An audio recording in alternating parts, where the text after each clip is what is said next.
CET coaching organized by the Karnataka State Pre-University Education Board. I am Shruti Swamy. I will be dealing with certain topics like digestion and absorption, breathing and exchange of the gases, body fluids and circulation. At the very outset, let us know what is the synopsis regarding this digestion. We shall know the definition.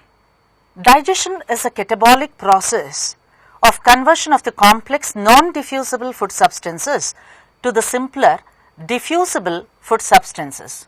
It can't happen on its own. It needs the action of hydrolytic enzymes. Children, we all have learnt all living organisms will have the metabolic processes.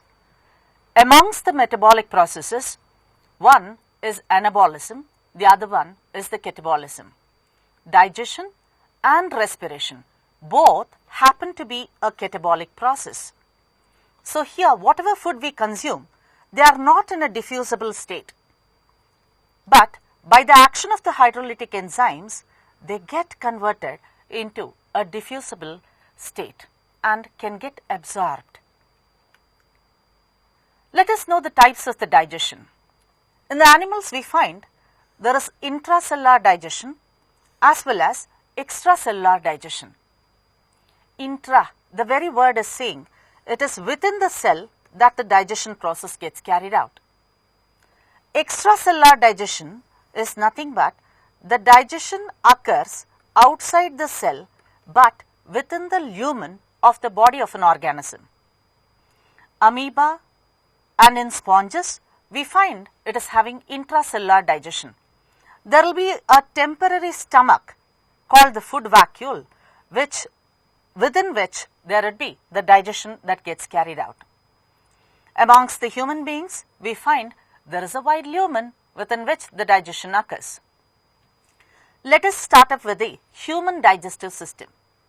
For our convenient studies, we bifurcate this into accessory digestive structures, alimentary canal and then digestive glands.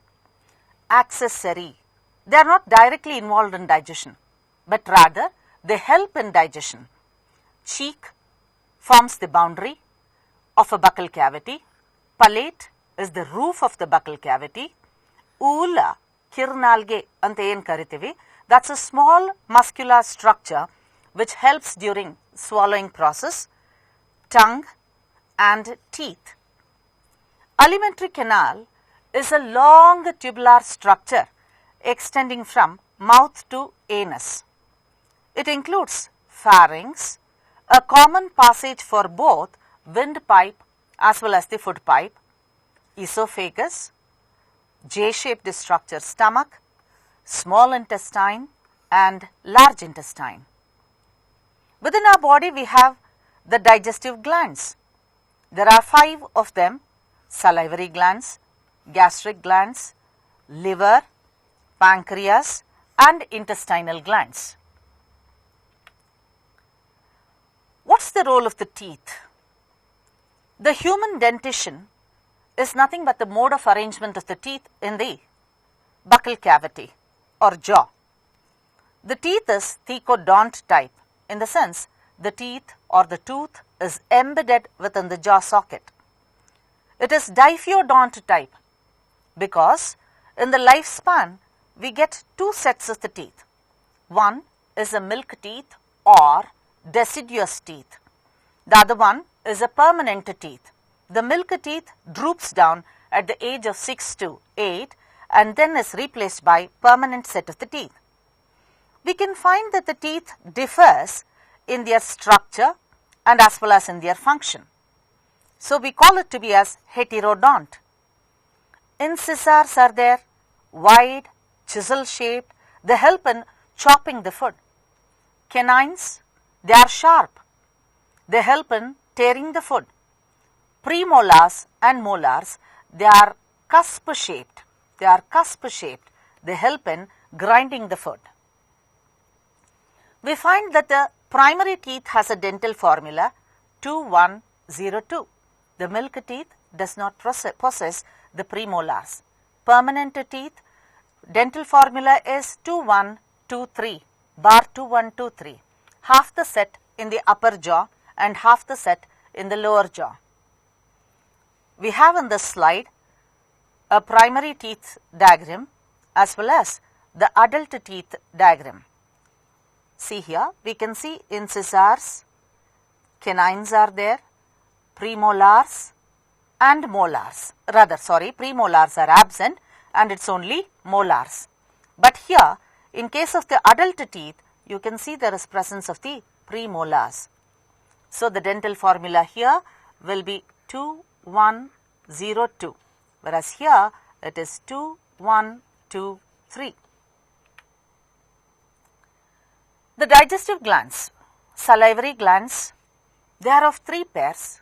One pair of the parotid gland, one pair of the submaxillary gland and one pair of the sublingual glands.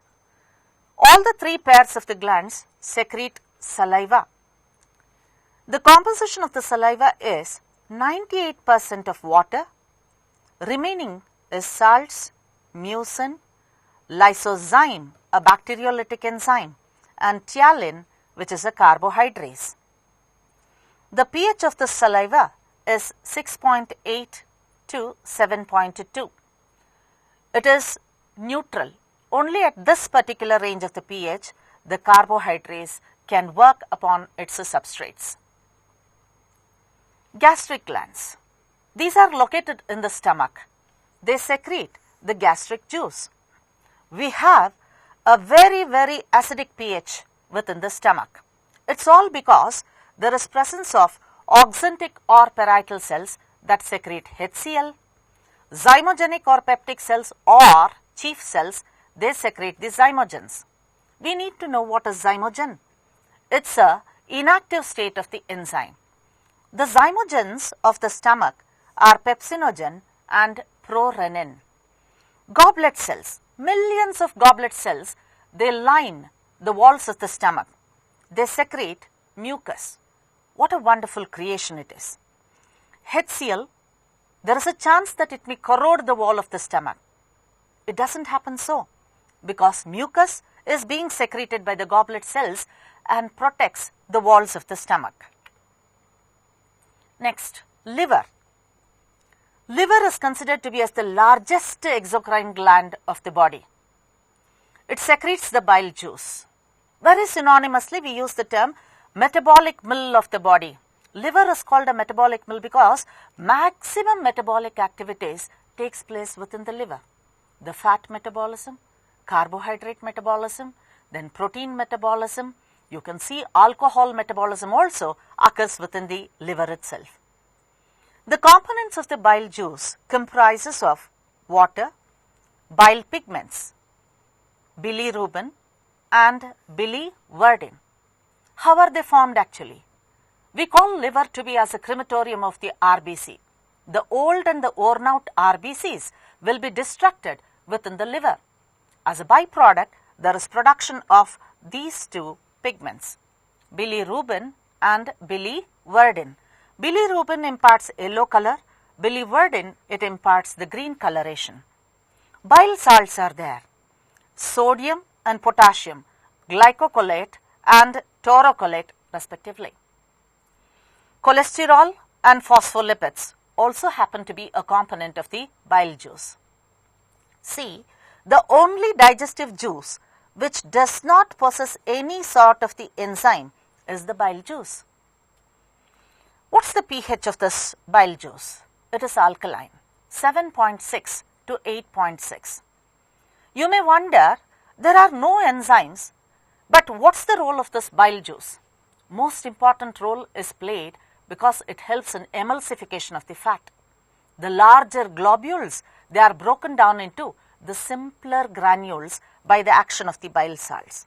Exactly as the soap solution, this would be converted into. Pancreas. We call this pancreas to be a heterocrine gland or a mixed gland or a pinkish break. Pancreas has endocrine part as well as the exocrine part within it. That's why It's considered to be as heterocrine gland, or else you can also call it dual gland. Children, you know what is endocrine gland? A gland which does not possess any sort of the duct but directly secretes its secretion into the bloodstream. The endocrine part of the pancreas is islets of Langerhans. This is islets of Langerhans. So here you can see there are varieties of the cells. It appeared just like that of a small island to Mr. Langerhans, and henceforth the name has been given islets of Langerhans. Amongst the cells here of prime importance are alpha cells and beta cells. Alpha cells secrete the hormone called glucagon. We call this hyperglycemic factor because it increases the blood glucose concentration. Beta cells secrete insulin. We call this to be as hypoglycemic factor because it decreases the sugar level or the glucose level in the blood. The exocrine part of the pancreas is acini. The acinar cells just secrete out the pancreatic juice loaded with the digestive enzymes, and they are just conveyed through the duct. So, it is a exocrine part of the pancreas.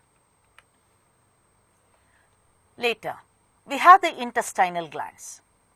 The intestinal glands are constituted by crypts of Lieberkühn and Brunner's glands. The crypts of Lieberkühn secretes the enzymes. Brunner's glands secrete mucus. Both associated together, you call that to be as the intestinal juice or succus entericus. Let us now look at the TS of the gut. The outermost layer of this is made up of serosa, squamous epithelial tissue.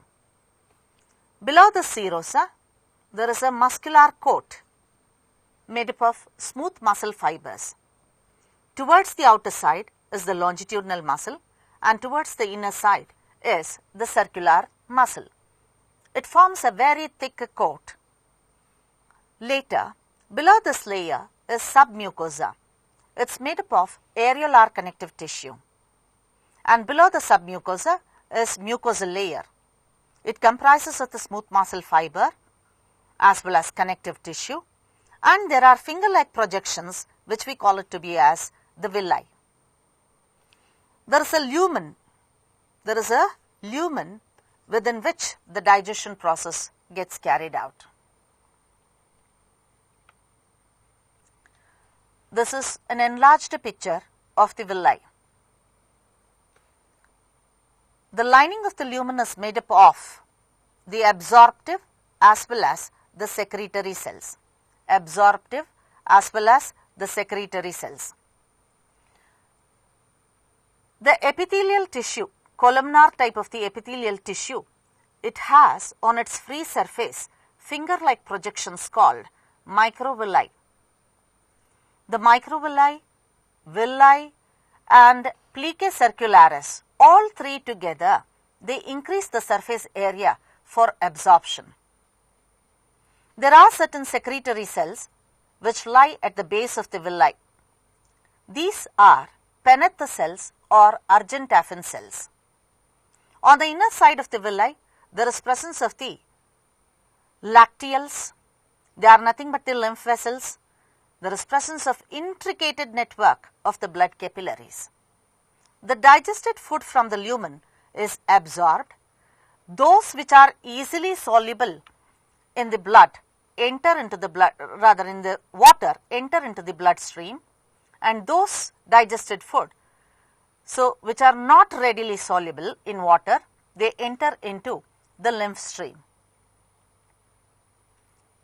Have a look at this.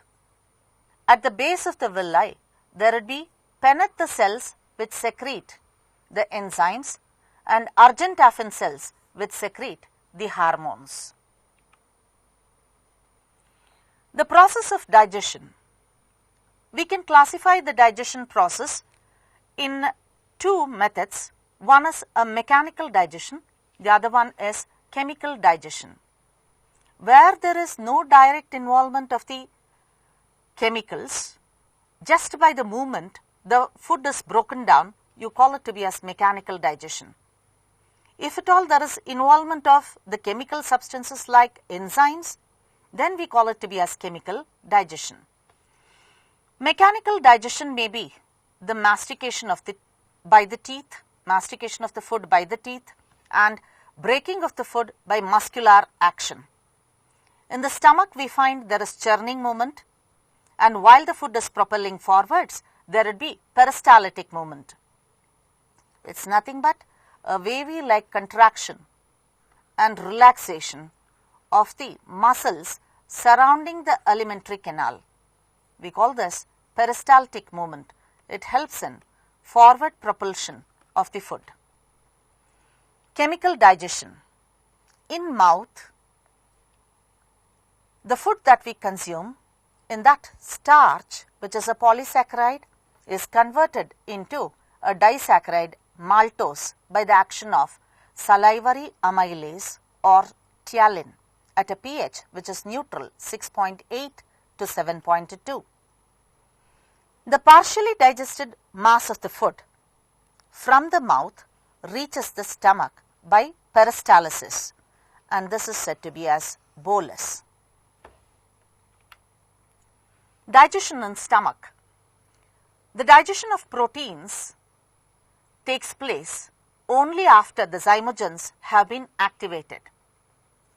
The zymogens like pepsinogen and prorenin are activated by an activator HCl. Later, proteins, they are broken down into proteoses, peptones and polypeptides by the action of pepsin. Casein, which is a milk protein, is converted into calcium paracaseinate in presence of renin and calcium. This process is said to be as curdling of the milk. It is only after the precipitation of casein the pepsin can act upon it. The calcium paracaseinate is converted into proteoses, peptones and polypeptides by the action of pepsin. Renin, what we speak of this, is very active in its functioning only in the infants. It is neither acting in you nor in me. There are absolutely no carbohydrates in the stomach. So, no carbohydrate digestion occurs. It is because the stomach has a highly acidic environment. Very few lipids can be digested in the stomach. The semi-digested, semifluid, acidic mass of the food that reaches the small intestine from the stomach is called chyme.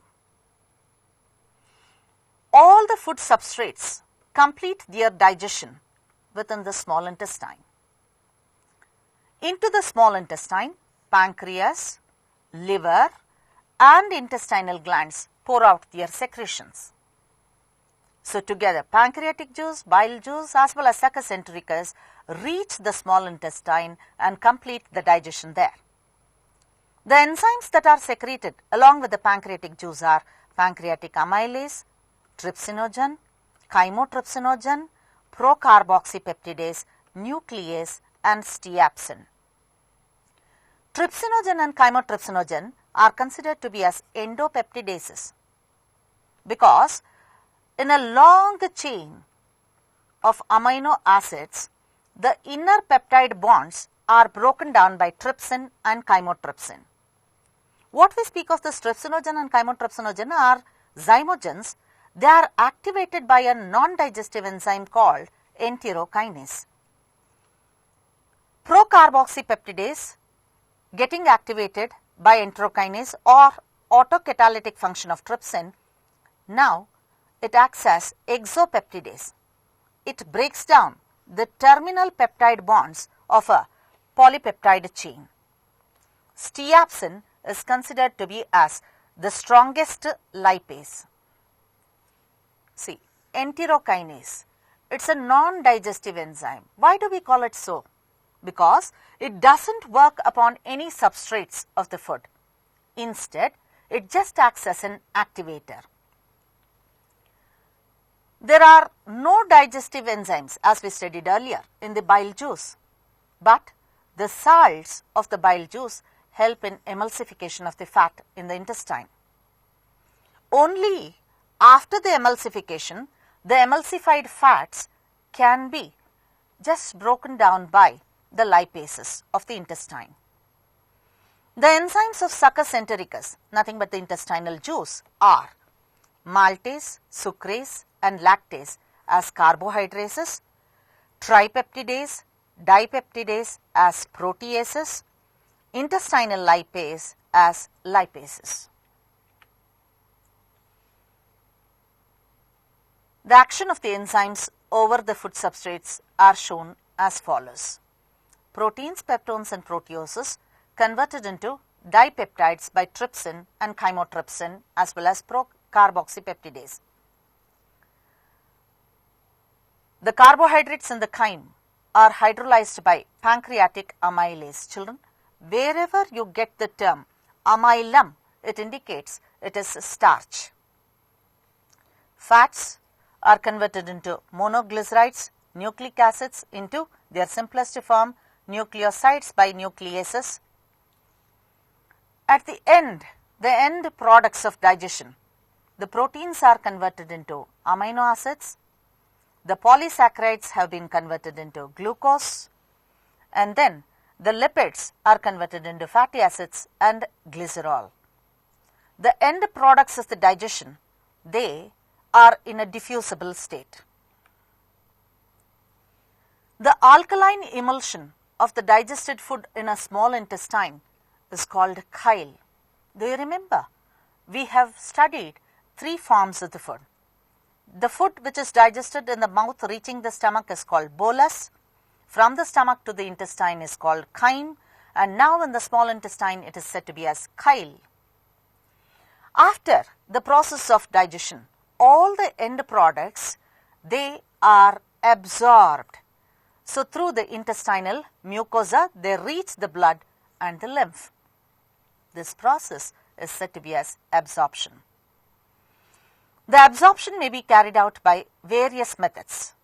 A mere simple diffusion, a facilitated transport by the help of the sodium ions, osmosis, or else with the expenditure of the energy, active transport. The absorbed substances reach the tissues and there they are utilized for various activities. This process is said to be as assimilation. So, ingestion, digestion, absorption and then assimilation. Finally, undigested waste materials are thrown out through the large intestine. There would be solidification of the undigested waste material and then the fecal matter is defecated out of the digestive system through the anus. Along with the normal functioning of the digestive system, we come across to study the disorders of the digestive system. Jaundice. This is just because of dysfunctioning of the liver, wherein it is caused because of hyperbilirubinemia. Hyperbilirubinemia. They may be obstructive jaundice, infective jaundice or neonatal type of the jaundice. Vomiting. If the food is not properly digested and it is stuck in the stomach, there would be a regurgitating feeling and that is what is said to be as vomiting. Diarrhea. Dia is to pass through, rhea is flow. This is nothing but the defecation itself, wherein there is no solidification of the food, but watery fecal matter is very frequently passed out. Constipation. Wherever we come across the word con, it says something is getting accumulated. Like conference is there, conjugation is there. In the same way, we have a prefix here, constipation. In that con, it is saying accumulation of undigested waste material without getting defecated. Indigestion, overconsumption of the food, wherein there is a feeling of fullness in the stomach. This is said to be as indigestion. Children, let us work out with some of the questions. The very first question goes like this. Digestion is a process of conversion of complex non-diffusible food substances into simpler diffusible food substances by the action of hydrolytic enzymes. It is, options go like this: mechanical, chemical, catabolic, anabolic.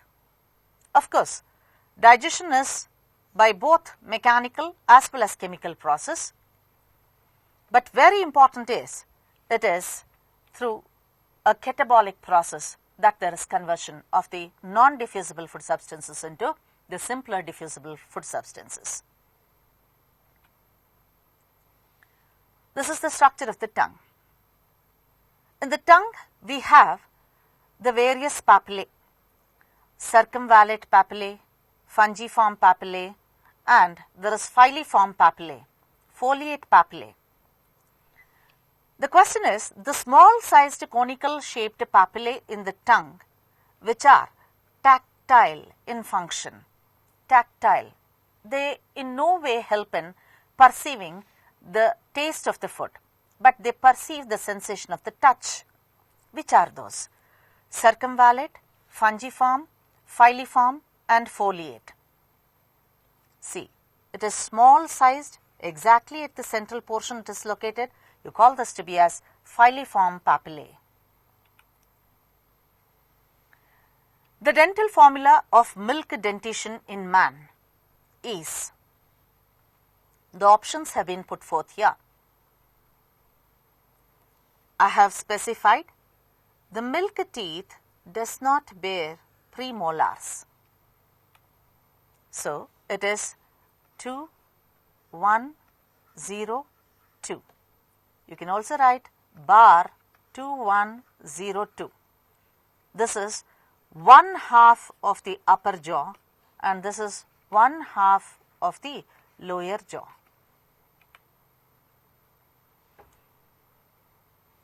The next question, match the cells given in column 1 with their secretions given under column 2. Choose the answer which gives the correct combination of the alphabets of the two columns. A. Zymogenic cells. We know what is a zymogen. It is the inactive state of an enzyme. Search for the zymogens here. It is pepsinogen. Oxyntic cells. We know in the gastric glands there are oxyntic cells which secrete out HCl. Goblet cells. Millions of them are there in the lining of the stomach just to protect the wall of the stomach. They secrete mucus. Penneth cells. Where do you find this? At the base of the villi of the small intestine. They secrete the enzymes. So, the option goes like this: AQ, BR, CS and D, P. In this question, we have a graphical representation. On the x-axis, we have selected pH. On the y, there is a rate of reaction. Read the graph properly. A, B and C in the graph, they are the action spectra of 3 digestive enzymes. Find the right option. See, pH will have to look into.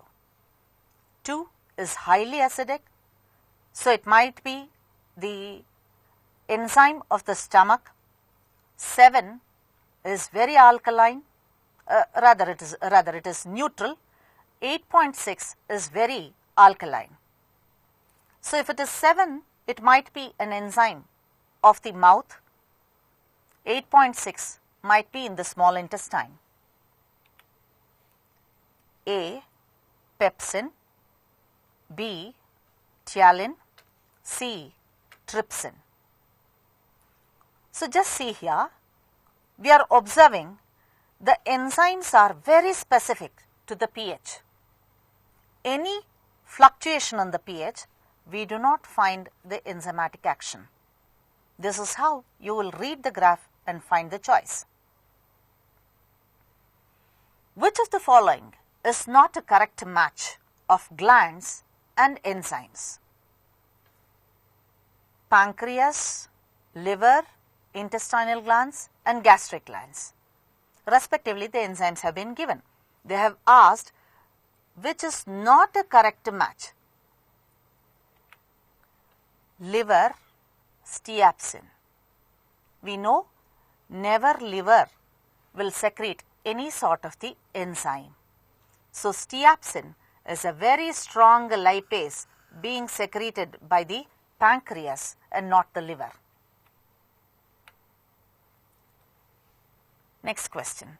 Stenson's duct is associated with. We know within the buccal cavity we have 3 pairs of the salivary glands.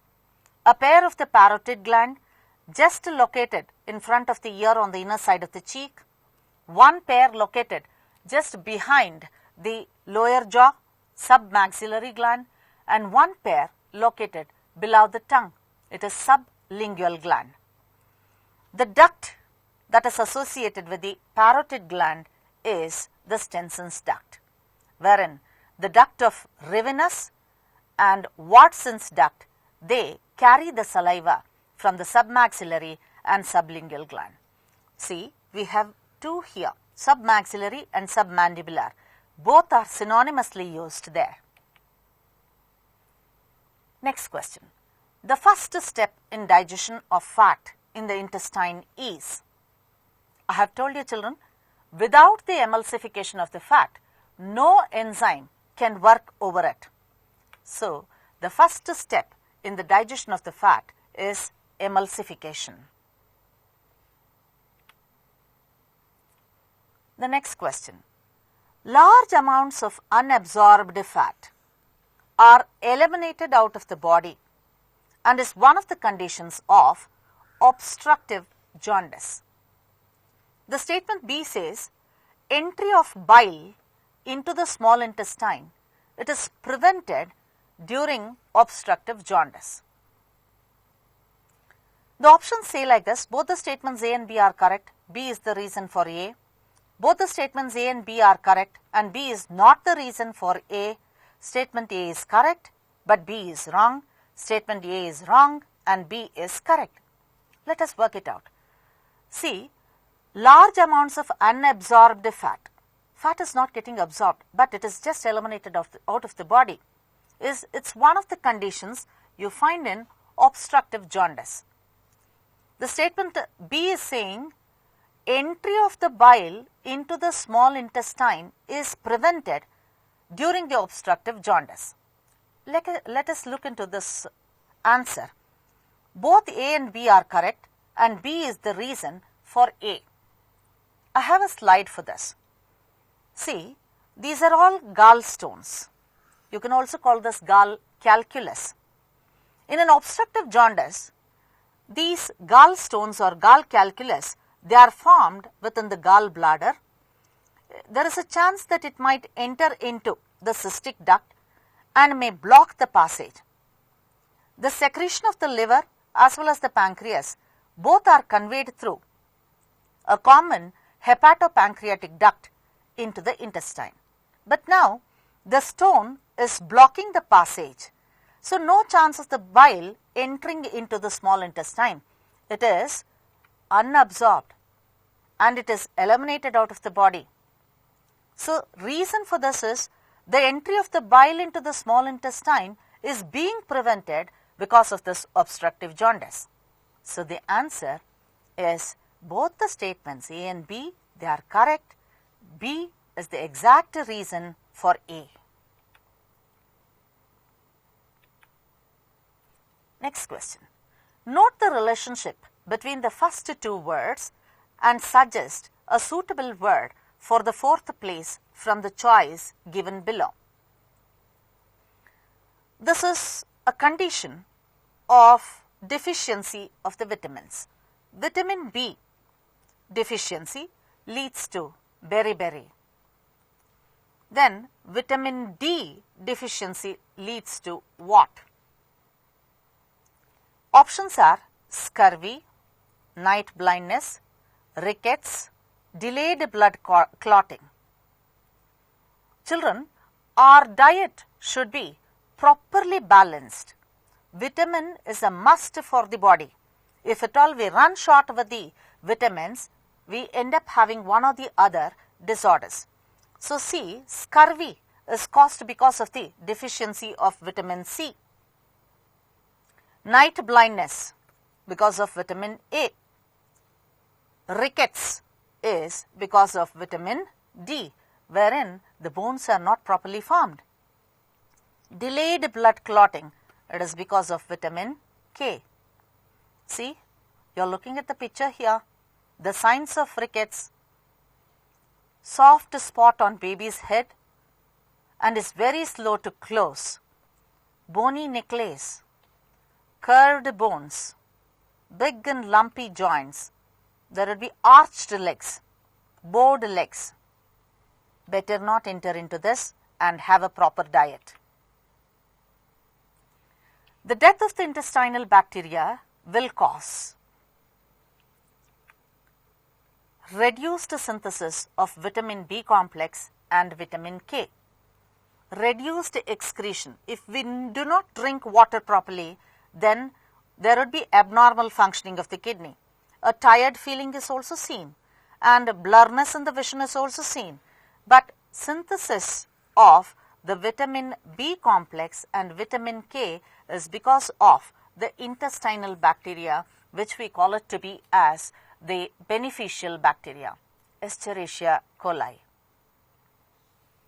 A special portal system present in all vertebrates is renal, hepatic, pulmonary, hepatorenal. We are gifted with a beautiful gift with the hepatoportal system. We find the blood capillaries from the intestine and the stomach, they are all connected to the liver. Liver acts as a check post. It is a metabolic mill of the body. So, a special portal system present in all vertebrates is the hepatoportal system. What is the significance here? Homeostasis is the central dogma of physiology. Homeostasis is a central dogma of physiology. Body itself is beautifully balanced. Homeo is same, stasis is referring to static condition. So, it's maintenance of the internal body environment within the tolerable limits, and this is the dogma of physiology. Body regulates on its own the whole chemical components within the body, and for this they have their own system which is adjoined and functioning together. Next question. No proper digestion of food and having a feeling of fullness is a symptom of indigestion. I have explained what it is. So, overfeeding without providing proper time for the digestion of the food. So, this leads to the indigestion. Which of the following pair is not correctly matched? Cystic duct, pancreas, crypts of Liber-Bile, gut, sphincter of Oddi, duodenum, pyloric sphincter, stomach. We know cystic duct, this is a duct that emerges out from the gallbladder. So, cystic duct is associated with the gallbladder and not the pancreas. If at all it is from pancreas, it will be a pancreatic duct. Crypts of Liber-Bile. So, at the base of the villi, we find the crypts of Liber-Bile. There is another word, sphincter of Oddi. Sphincter of Oddi. The sphincter, it refers to the muscles, the thick musculature. So, which would be helping in the normal propulsion of the food into the next organ. Pyloric sphincter. At the posterior region of the stomach, we get the pyloric sphincter, which conveys the food properly into the duodenum. Arrange the following events in the processes of digestion in a proper sequence: ingestion, digestion, later on it will be absorption, assimilation, and then the defecation. I repeat: ingestion, digestion, then absorption, assimilation, and later it is defecation. So, option C is the correct answer.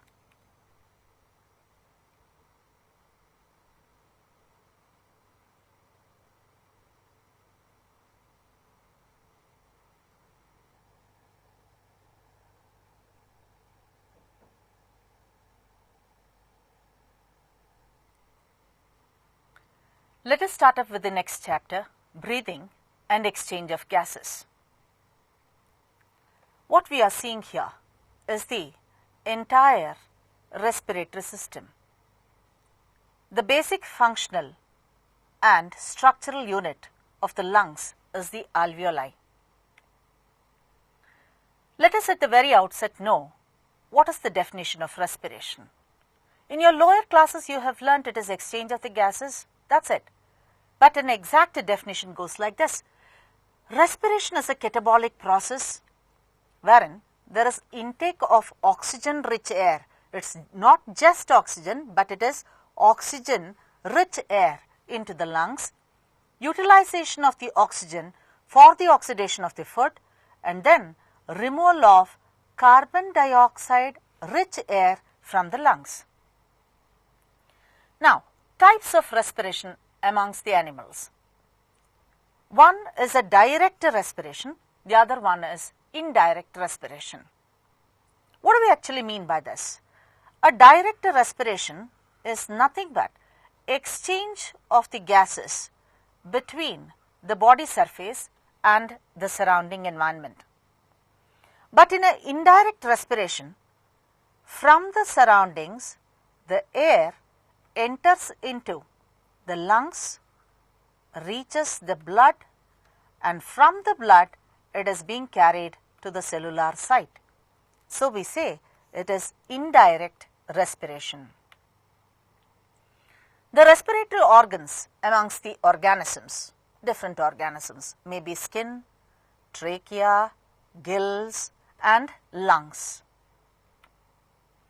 A human respiratory system, it comprises of the conducting parts and respiratory parts. Conducting parts and respiratory parts. The conducting parts are the ones which just allows the passage of the air, but respiratory parts are the ones which really help in exchange of the gases.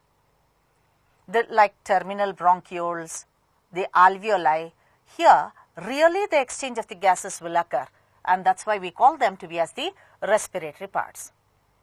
Nasopharynx is there, nasal passage, the entry through the nostrils, nasal passage, then the nasopharynx, and then comes the larynx, the voice box. There is trachea, there will be the bronchi, its branches, bronchioles, and finally the alveoli. Very important process occurs in the nasal passage. So, what exactly happens here is the air that we breathe in will be filtered, moistened, sterilized, warmed, and then it enters into the trachea. This is another diagram wherein you can see the thoracic cavity very clearly. The two soft organs, lungs, are being given the protection on the dorsal side by the vertebral column, and there would be 12 pairs of the ribs which are said to be as costa even, which protect the lungs. They form the walls of the thoracic cavity. In between the ribs, we find there would be intercostal muscles, a set of two, external and internal intercostal muscles. The very word costa, it says it is ribs. On the ventral side, there is presence of sternum. On the floor of the thoracic cavity, we find a dome-shaped structure made up of the skeletal muscle, and that is diaphragm. Every organ is beautifully protected by the membranes. The membrane that encloses the lungs are pleural membranes. There are a set of two membranes here, external pleural membrane and internal pleural membrane, parietal pleura and visceral pleura. In between these two, there lies the pleural space. There lies a pleural space which is filled up with the fluid content, which avoids the friction while the breathing process is getting carried out. The whole trachea is being guarded by the rings of gristle or cartilage. Let us now know the mechanism of respiration. It includes breathing, which would be including two sub-processes, inspiration and expiration, or inhalation and exhalation, external respiration, transport of the gases, and internal respiration. Look at this picture. How does this inhalation take place? How will exhalation occur? Inhalation is an active process because of the muscle contraction, but exhalation is a passive process because the contracted muscles just relax. While inhalation to get carried out, there should be a gradient between the atmospheric pressure and intrapulmonary pressure. It is diffusion from the region of higher concentration or higher pressure to the lower pressure. So what should happen to the intrapulmonary pressure? It should decrease. It should decrease than that of the atmospheric pressure. To decrease the pressure, what should happen? Volume should increase. So, the ribs have in between them the intercostal muscles. The external intercostal muscles will undergo a contraction, due to which ribs move upwards and outwards. Diaphragm muscles, they are made up of skeletal muscles, they contract. As a result, the dome-shaped diaphragm will become flattened. Dome-shaped diaphragm will become flattened. So, the thoracic cavity volume increases, intrapulmonary volume also increases, so air gushes into. But in exhalation, muscles which had contracted relax. Ribs move inwards and downwards. The flattened diaphragm, it becomes dome-shaped. As a result, the air gushes out.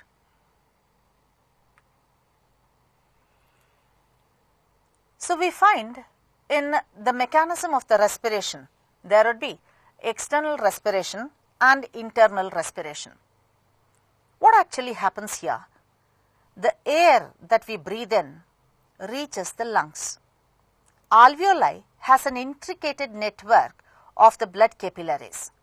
There is exchange of the air between the blood and the cell, you call it internal, but when it is between the lungs and the blood, you call it external respiration. So, first it will have to reach the blood, later on from the blood it will have to enter into the cell. So, when it is exchanged between the blood and the cell, you call it to be as internal respiration. Transport of gases. Respiratory gases are of two varieties. One is the carbon dioxide and the other one is the oxygen. We need to study how they are being transported. The transport of oxygen will take place by two mechanisms. One, when it binds with the hemoglobin, forming oxyhemoglobin. The other method where oxygen is getting carried is through the blood plasma. So here in the dissolved state only about 3% of it is transported, but remaining 97% of the oxygen is being transported by the hemoglobin. Children, we usually call hemoglobin to be as a respiratory pigment. We have learnt hemoglobin is a conjugate protein. It has two parts within it, globin and heme group.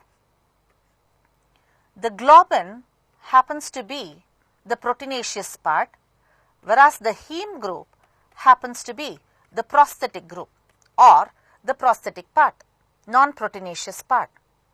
What we speak of this oxygen, it comes and binds in the ferrous ion which is present in the heme group, resulting in formation of oxyhemoglobin.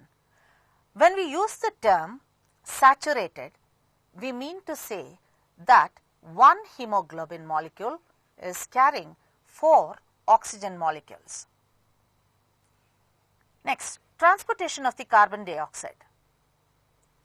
Nearly 5 to 7% of the carbon dioxide is being transported as physical solution, wherein they dissolve in the plasma and gets transported. Now the question arises, why not more? When it is more, it will bring about the acidic condition. So permissible level is only 5 to 7%. Next, carbon dioxide binds with the hemoglobin and is being transported. See, hemoglobin transports oxygen as well as the carbon dioxide. Now the question is, where will it attach the carbon dioxide? Actually, hemoglobin has the proteinaceous part globin. When I say protein part, it usually will have the amino group. So to the amino group, carbon dioxide goes and binds. So one hemoglobin molecule can carry only one carbon dioxide molecule. When it binds, it forms carb amino hemoglobin. In this way, nearly around 15% of it is being transported, 15 to 20. Remaining carbon dioxide is being transported by bicarbonates of sodium and potassium. So whatever carbon dioxide is there, it enters into the RBC. It enters into the RBC. Within the cytoplasm of the RBC, there would be water. Carbon dioxide combines with water, forming carbonic acid. So it is at a faster rate that the carbonic acid is formed, because there would be carbonic anhydrase that is present over there. It's all a reversible reaction. Then we find it attaches to the sodium and potassium, forming the bicarbonates. Oxygen dissociation curve. All the reactions which were in the forward state now reverses when there is a partial pressure gradient. Oxygen which is being carried in the form of oxyhemoglobin and in a dissolved state, now as soon as the partial pressure of the oxygen decreases, it dissociates. The affinity of a hemoglobin to bind with oxygen is very least. If you subject hemoglobin before carbon monoxide, carbon dioxide and oxygen, it has greater affinity to bind with the carbon monoxide, then with the carbon dioxide, and later it binds with the oxygen. So when the carbon dioxide concentration is more and oxygen concentration is less and the pH is acidic, immediately we see the oxygen dissociates from the hemoglobin.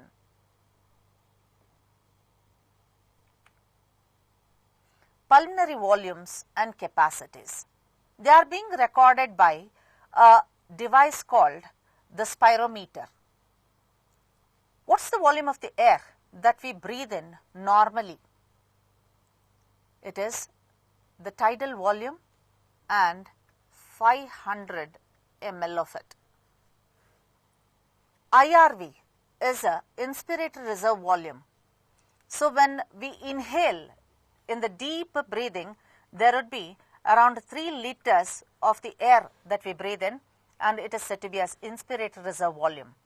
When there is a deep exhalation, we just say it is expiratory reserve volume. The lungs should not get deflated, it should be inflated. A small amount of the air gets retained back in the lungs, and it is said to be as residual volume. There are capacities. Inspiratory capacity is nothing but the tidal volume plus inspiratory volume. Expiratory capacity is tidal volume plus expiratory reserve volume. So functional residual capacity is ERV plus RV. Vital capacity, when there is a deep breathing, the volume of the air that we breathe in and out is said to be as vital capacity. Total lung capacity is the volume of the air that the lungs can withhold within themselves. This is a picture of a spirometer. If you want to check the volume of the air that you breathe in and out, the nose would be clipped, and then you will have to breathe out, and there would be a graphical representation, as you saw in the previous slide, like this, which would be obtained by the rotating drum and a paper supply. The regulation of the respiration. I have told you homeostasis is a beautiful central dogma of the physiology. Regulation of the respiration is controlled by various structures within our body itself. Pons varoli of the brain, it is a pneumotaxic center and regulates the rhythmic center. Medulla oblongata, it controls the respiratory rhythm center. Chemosensitive area, it actively functions when carbon dioxide and hydrogen ion concentration increases. It would just stimulate the elimination of carbon dioxide and the hydrogen ions. The receptors associated with the aortic arch and the carotid artery, they would signal the rhythmic center to expel out carbon dioxide as well as the hydrogen ions. This is another picture which is depicting the previous slide.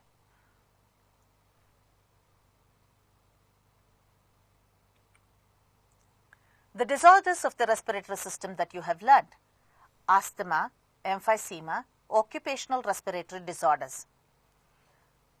Asthma, easy inhalation but very difficulty in exhalation, because the conducting parts, the muscles that are encircling them, will undergo a spasm. Spasm is sudden contraction of the muscles. Look at the difference. This is a normal bronchiole, it has a wider lumen, whereas here, because of the spasm of the muscle, it has contracted. Lumen is narrow. No doubt, easily they inhale the air, but there is very difficulty during exhalation. Emphysema, it's beautifully called the smoker's lung disease. Can you look at the picture here? This is a healthy lung with a healthy habit. The person has maintained a healthy lung, but here, due to smoking, the lungs have turned out to become black. What happens? The smoke, the tarry content that is there, starts damaging the very sensitive alveoli. Henceforth, there is inflammation and the alveoli is totally damaged and being replaced by the connective tissue. Once damaged, is damaged permanently. The capacity of the lung slowly starts deteriorating, may lead to the lung cancer also. So it's a warning to the beginners. Occupational respiratory disorder. Based upon the occupation, there would be the respiratory disorder because the person would be exposed to the occupational air pollutants. Let us start up with the questions. In man, air passes from outside into the lungs through nasal cavity, pharynx, larynx, trachea, bronchi, bronchioles, and then alveoli. The alveolar epithelium of the lungs are made up of very thin squamous epithelial tissue, because the exchange of the gases will have to occur. But the upper respiratory tract will be made up of ciliated columnar epithelial tissue.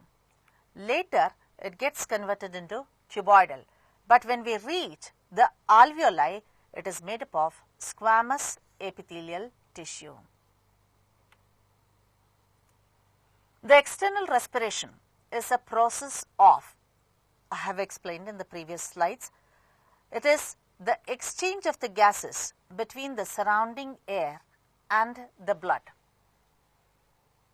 But if it is the exchange of the gases between the blood and the tissues, we call it to be as internal respiration.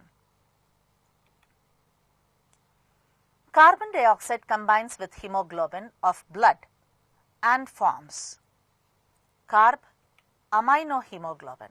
What about this? Carboxyhemoglobin. So, when carbon monoxide combines with hemoglobin, then it results in formation of carboxyhemoglobin.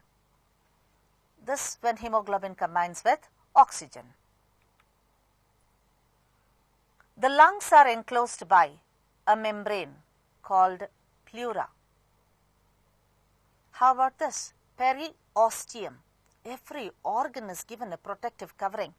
Wherever we come across the word osteo, it refers to bone. Peri, it refers to the surroundings. So, periosteum is a connective tissue that surrounds the bone. Peri, boundary.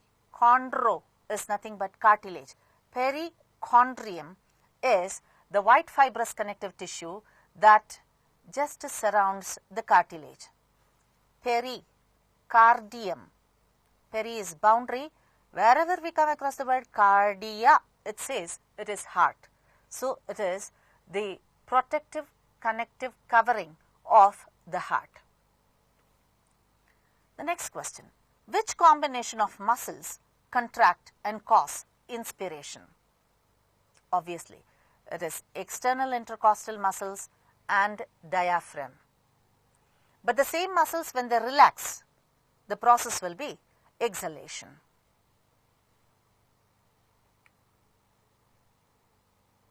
The picture which you had observed while the synopsis was given.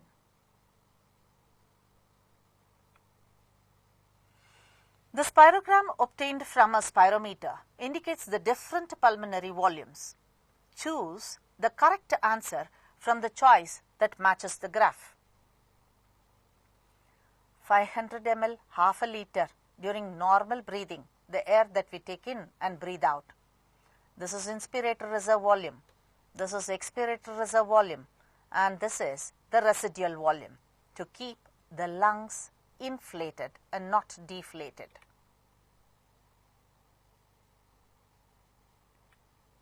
So, the answer is B. One of the following human cells cannot respire. Leukocytes are there, nothing but the WBCs. Intestinal cells are there, epidermal cells, erythrocytes. Which do you think does not possess the nucleus on maturity? Erythrocytes. So, erythrocytes do not possess the nucleus on maturity, nor do they have the proper number of mitochondria. So, they are the human cells which do not or cannot respire. An asthmatic patient suffers from easy inhalation but difficulty in exhalation. You see the lumen here as well as here, the spasm of the muscles, but this is the normal texture of the muscles. Inflammation of bronchi is to bronchitis. Allergic inflammation of the nose is to what? First, we should know what is inflammation. It is swelling along with the burning sensation. The word flammable is saying it is burning sensation. So, inflammation of the bronchi leads to bronchitis.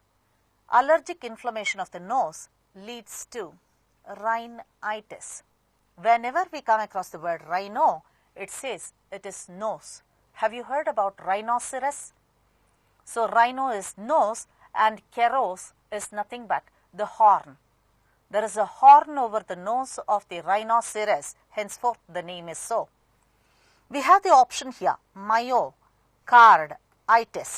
Myo is muscle, cardia is heart, itis is the inflammation.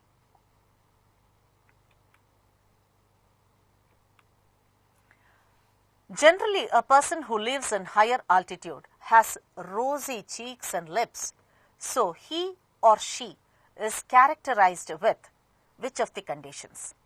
Leukocytosis, polycythemia, leukemia and thrombocytosis. It is polycythemia, increased RBC count. Why? Once again, homeostasis. Body itself has a beautiful mechanism. Higher the altitude, lesser would be the oxygen concentration. Body will have to combat to the prevailing conditions. Immediately, it starts producing much RBCs and that condition leads to polycythemia. Have you not heard about the doctor saying, a patient, go to the hill station, you will recover. This is the reason behind it. We have leukocytosis and leukemia. Both are the increased WBC counts itself. Leukocytosis is the normal increase of the WBC count under infection. But leukemia is the pathological increase of the WBC count. Increased thrombocytosis, increased count of the blood platelets, you just say it is thrombocytosis. If two men expire, in the sense exhale, the same volume of air, after normal inspiration, they have same expiratory capacity is the assertion. Reason, expiratory capacity includes tidal volume and inspiratory reserve volume. A is correct, but R is wrong. Then what should it be? It is not inspiratory reserve volume, but expiratory reserve volume and the tidal volume together constitute the expiratory capacity. Let us move on to the next chapter. It is body fluids and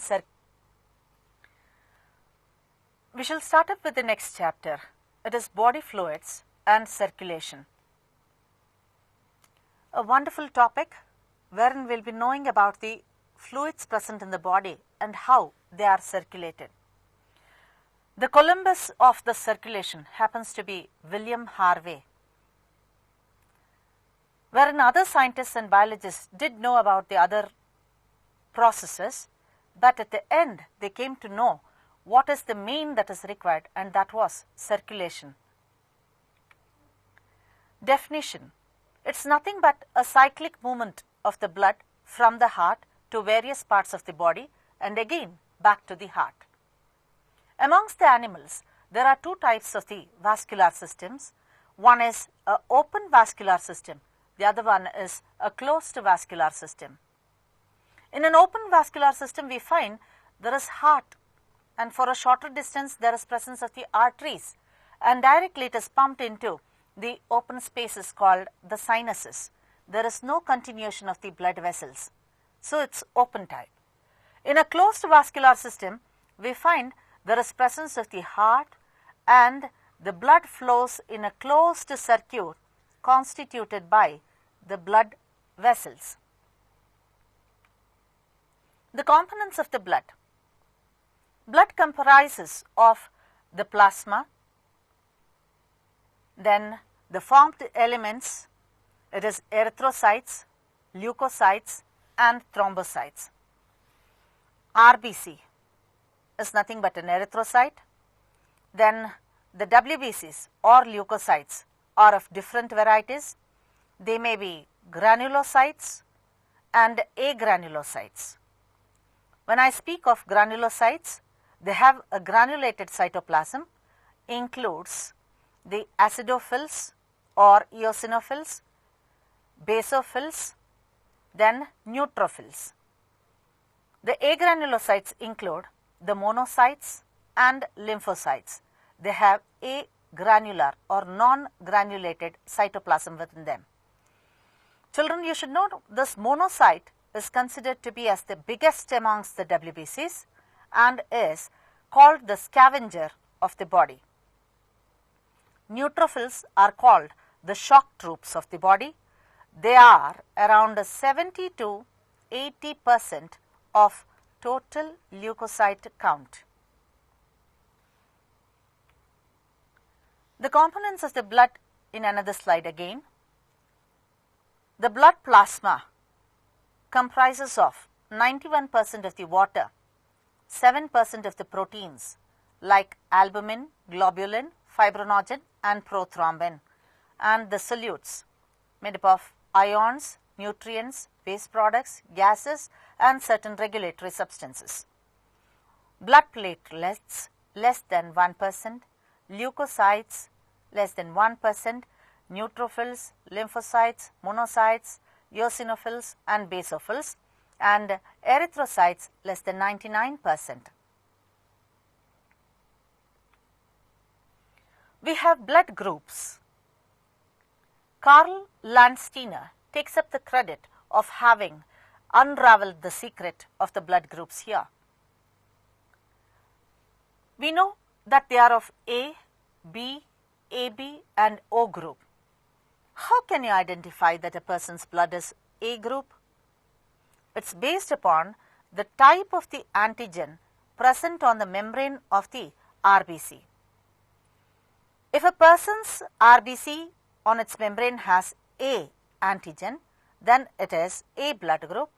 If he possesses B, it is B blood group. If there are both the antigens over the membrane, then it is AB blood group. He has no antigens over the membrane of the RBC in his blood, then it is said to be as O group. Now, if it is an A antigen present in the A blood group, he might as well bear the antibody called the anti-B in his plasma. B blood group person will possess anti-A as an antibody in the plasma. AB will not bear any antibody but has both the antigens, so the person with the AB blood group is said to be as universal recipient. A O blood group person has no antigens but he has both the antibodies, so he will be considered to be as universal donor. Now, the blood clotting which is possible because of the presence of the blood platelets. There is an injured area here. There are collagenous fibers. We can just have a look at it. The platelets and the damaged cells are visible.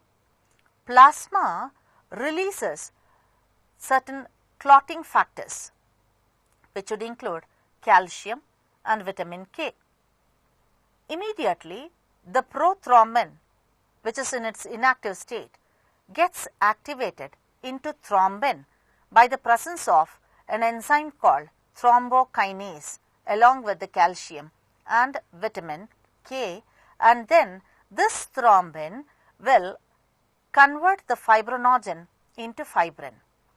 Fibrinogen is in a dissolved state, now gets converted into insoluble state called fibrin. So, children, it is a must that calcium and vitamin should be available in the optimum concentration in your body for the clotting process to occur. Injured blood vessel, prothrombin activator, then calcium ions converting prothrombin into thrombin would be the thrombokinase. Then thrombin will act as a activator, convert the dissolved fibrinogen into the fibrin. So, a mesh like network is formed and the clotting process has occurred. This is just who can donate blood to whom, who can be a donor and who can be a recipient. It's just a chart. Have a look at it. We call AB blood group person to be as a universal recipient, O blood group person to be as universal donor. Are you seeing something plus has been marked and negative has been marked over here? Plus is given as a symbol if at all they have another antigen called Rh, rhesus factor, over the membrane of the RBC. If the person's RBC on its membrane does not possess this Rh antigen, then we consider his blood group to be as negative. One erythroblastosis fetalis is a condition. Whether your horoscope matches or not, don't worry, see to it that which of the blood group is there when you marry with the person. If a woman is having Rh negative and a man is with Rh positive, and if they conceive a child, the child would be, if at all, Rh positive. The first fetus development is not obstructed. A woman would normally deliver it. But in course of time, what happens? This antigens would have entered into the female's blood. The woman becomes sensitized to the antibodies and form to fight Rh positive blood cells.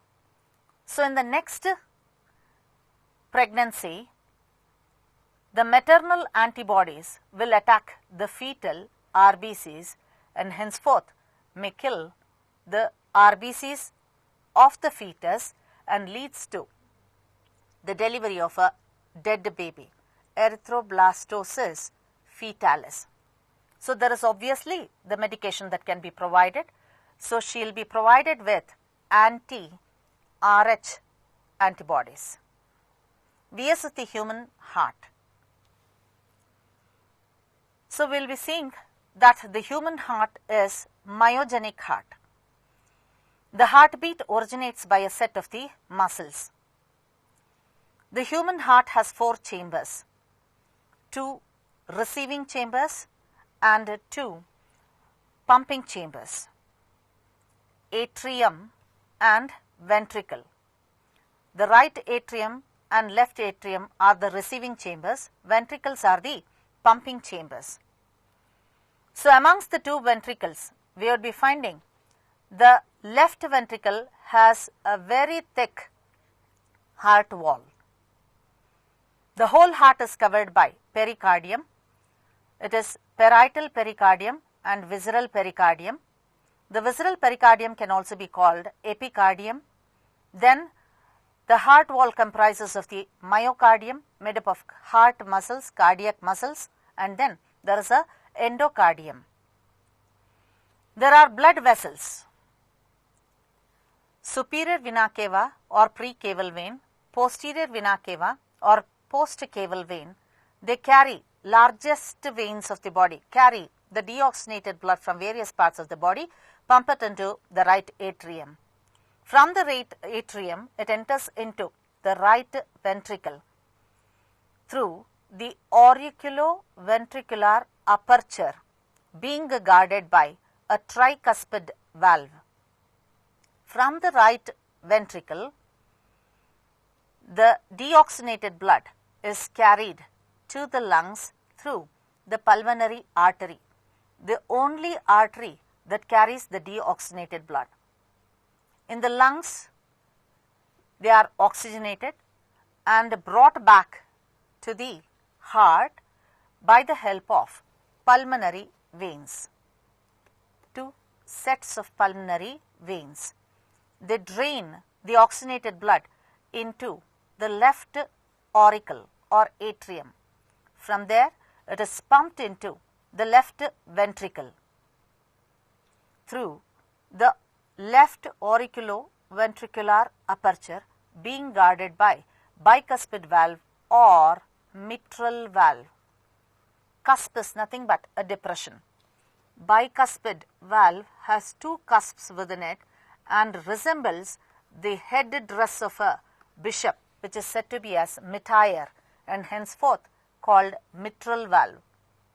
From the left ventricle, oxygenated blood is pumped to various parts of the body through the aorta, the biggest artery. Both the aortic opening as well as the pulmonary arteries opening are being guarded by semi-lunar valves. Semi-lunar valves, half-moon shaped valves. The origin and conduction of the heartbeat. Heartbeat is nothing but the systole and the diastole together. Human heart is myogenic. It has the origin of the heartbeat by a set of the muscular tissue. It is said to be as sinoatrial node. It is also said to be as pacemaker. It sets an electrical impulse of contraction. Avian receives it. It is said to be as the one which substitutes the functioning of SAN, auriculoventricular node. This continues as bundle of His. It is named so after His Tavara. So, it is bundle of His. It enters into interventricular septum and branches out into the right and the left branches and runs throughout the ventricular region. On its walls, gives out the branches which are said to be as Purkinje fibers.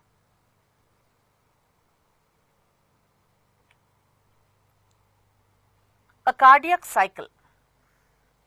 It is nothing but the total events that take place during one systole and diastole. Systole is a contracted state of the heart and diastole is a relaxed state of the heart. So, what is the heartbeat rate? It is nothing but 72 times per minute. What is the breathing rate? It is 16 times per minute. So, during this cardiac cycle, we come across the stroke volume and cardiac output. The volume of the blood that is ejected or pumped out of the ventricle per ventricular systole is said to be as the stroke volume. It is around 70 ml. Cardiac output. It is the volume of the blood that is pumped out of the ventricle per minute. So, it is nothing but stroke volume into heartbeat rate. So, stroke volume is 70 ml and then heartbeat rate is 72 to 75 times per minute. So, it comes around 5 liters of the blood that is being pumped out. Anyhow, the functioning of the heart can be assessed by a ECG. This is a graphical representation which is showing the functioning of the heart. It is electrocardiogram, which is recorded by a device called electrocardiograph. Here we have a wave P, Q, R, S and T. P is a atrial systole that is indicating. This is a normal ECG. QRS indicates the ventricular systole. Ventricular diastole is being represented by T. If a person has a myocardial infarction, we would be finding there is fluctuation in the wave of the T. If it is flattened, it is almost at the stage of the death. Double circulation.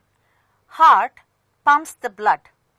Once it reaches the lungs and again received back, and it reaches the various parts of the body and again received back to the heart.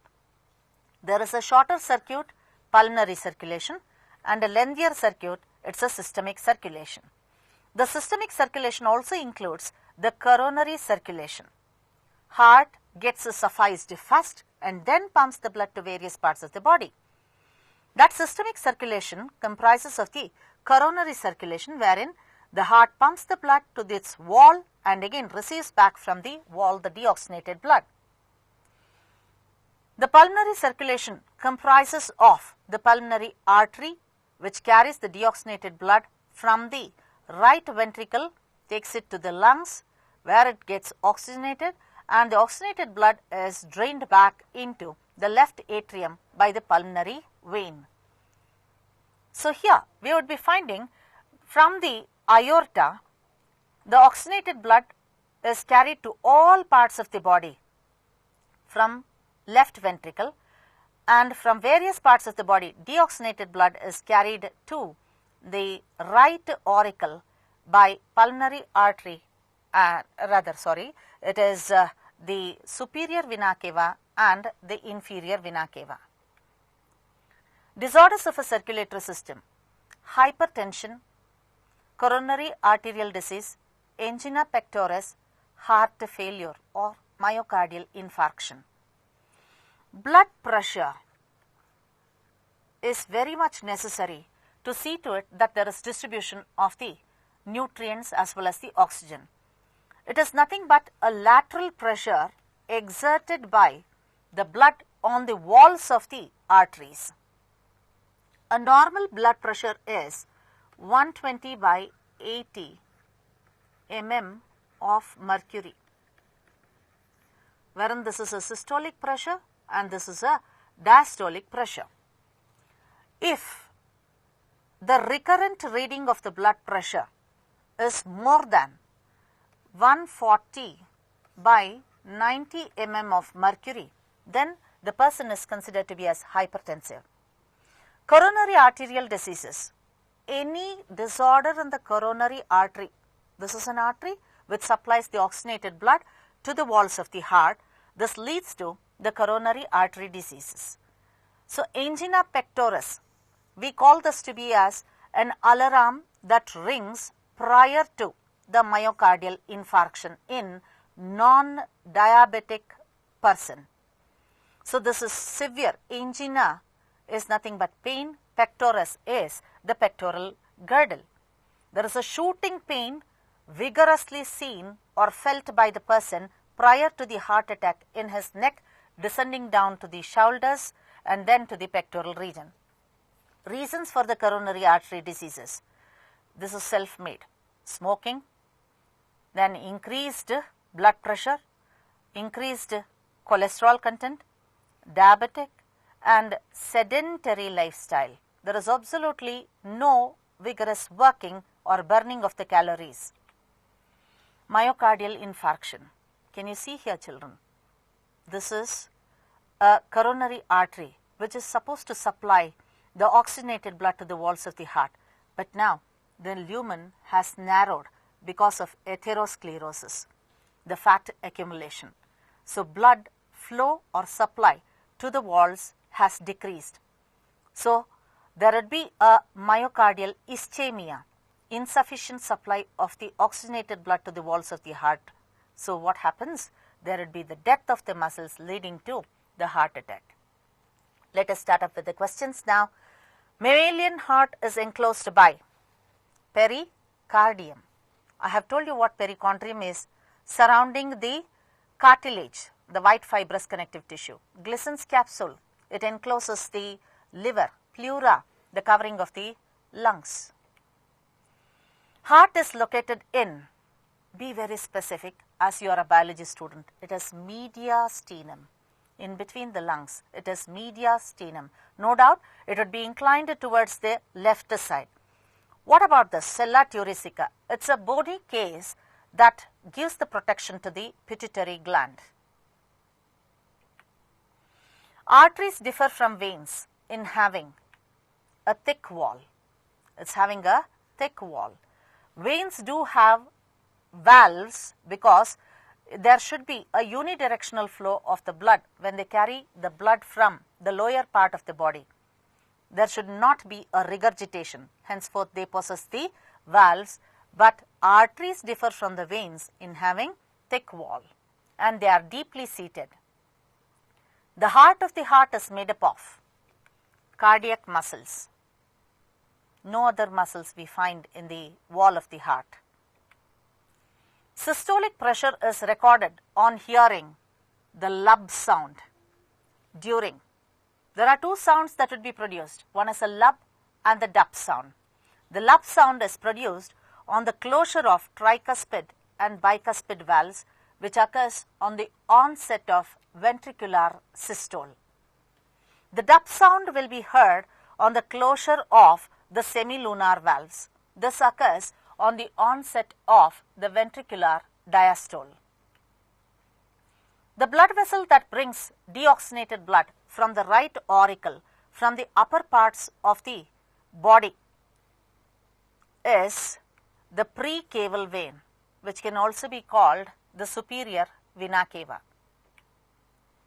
How many times will an erythrocyte pass through the heart on its journey from hepatic artery to aorta? Wherever we come across the word hepato, it says it is liver.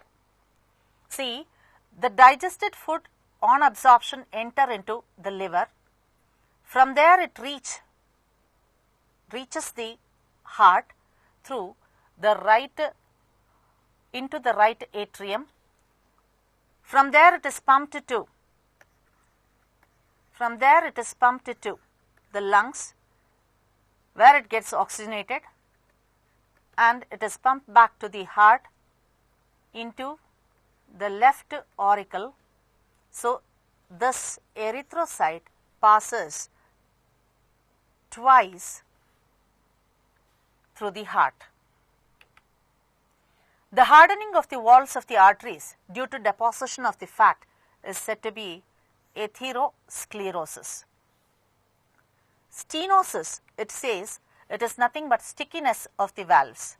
Thrombosis is the blood clot that would be formed. MI is nothing but a heart attack. The World Heart Day is on September 29th. November 14th, no doubt it is Children's Day, but it is World Diabetes Day too. Obviously, February 14th, we all just say it's a Valentine's Day. April 7th is the World Health Day.